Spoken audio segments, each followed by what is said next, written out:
supaya kita menolong inni ala nafsik, tolonglah untuk dirimu sendiri bikathratis sujud, dengan memperbanyakkan sujud.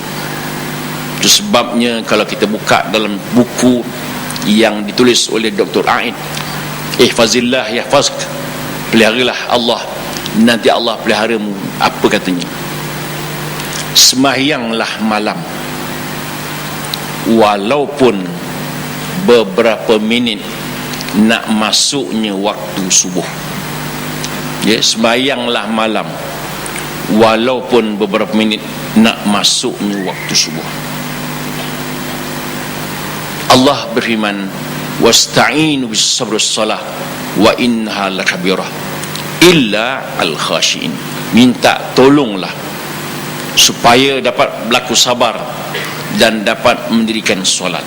Wa innaha, sesungguhnya solat itu lakabirah, amat berat, memang payah. Illa al khashiin, melainkan orang-orang yang khusyuk, yang takut, yang patuh. Terlihat tuan-tuan, anak-anak kita boleh main bola, boleh berlari, boleh bermain berjam-jam tak balik ke rumah. Tentera boleh kawat tengah panas 2-3 jam.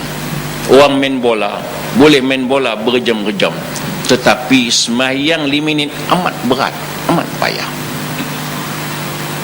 So anak-anak kita yang umur 6 tahun 7 tahun sembahyang sekejap je dia berlari, diri sekejap dia berlari, dia tak boleh lama sembahyang. Itu kanak-kanak yang berumur 6 tahun. Kanak-kanak yang berumur 60 tahun pun payah. Itu sebab pendidikan asal awal mustahak, penting membiasakan supaya mereka dapat melaksanakan solat dengan tidak payah dia paksa selepas itu. Mereka boleh puasa. Ramai orang boleh berpuasa, tak ramai orang boleh bersembahyang. Puasa mudah, sedangkan puasa lagi payah. Sembahyang 5 minit je, 10 minit je, payah. Ramai orang boleh berpuasa. Orang Melayu passion tu, dia boleh berpuasa, dia tak boleh sembahyang.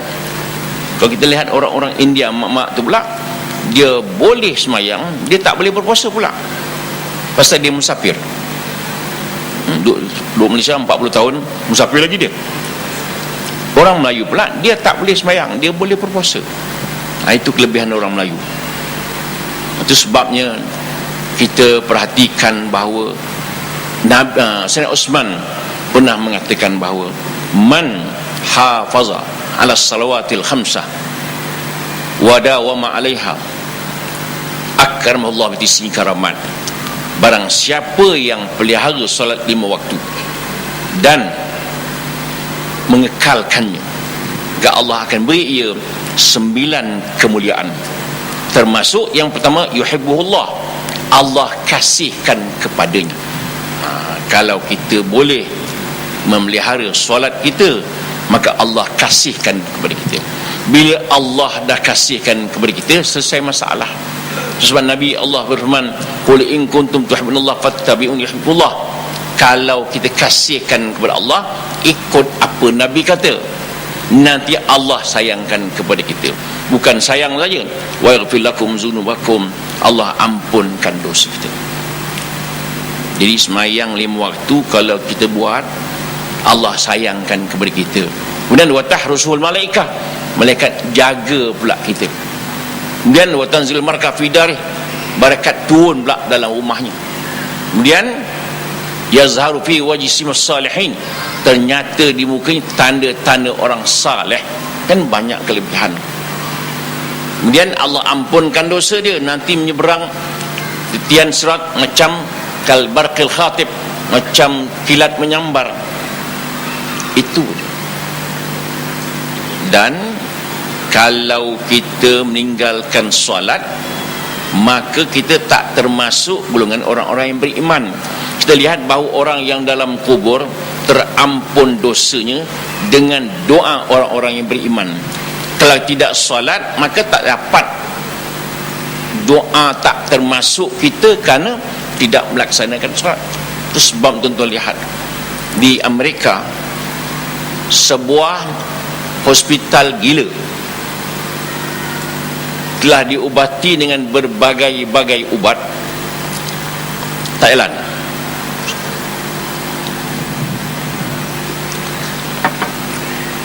kemudian dijemput seorang Islam memberi ceramah pada orang gila tu. Dihita bab iman, cerah sikit mata orang gila tu.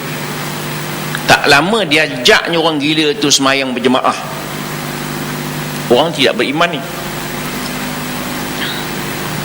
yang tak gila imam aja, makmum gila semua.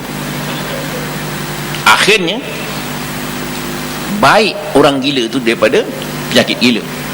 40 orang masuk Islam. Maksudnya itu kelebihan dia, kelebihan solat berjemaah itu. Dan solat itu sendiri menyebabkan orang gila boleh baik. Orang gila pun sembahyang. Begitulah kelebihan yang telah beri kepada kita. Pasal hubungan, ada pendapat mengatakan as-solah tu diambil juga daripada silah, berhubungan antara makhluk dan penciptanya. Kalau kita tidak solat, bermakna mutuskan hubungan kita dengan Allah Subhanahu wa taala. Hati ini Allah cipta untuk menyintai Allah. Kalau hati sudah tidak lagi menyintai Allah, bermakna hati sudah sakit, perhubungan kita dengan Allah sudah putus. Itu sebabnya mengapa orang yang jiwa resah itu diperintahkan supaya ingatkan kepada Allah Subhanahu wa taala. Pasal jiwa hati ni sudah rosak, lupakan Allah, sakit dia. Bila menyebut nama Allah, tersentak dia. Itu sebabnya dia kata, ala bidzikrillah tatma'innul qulub.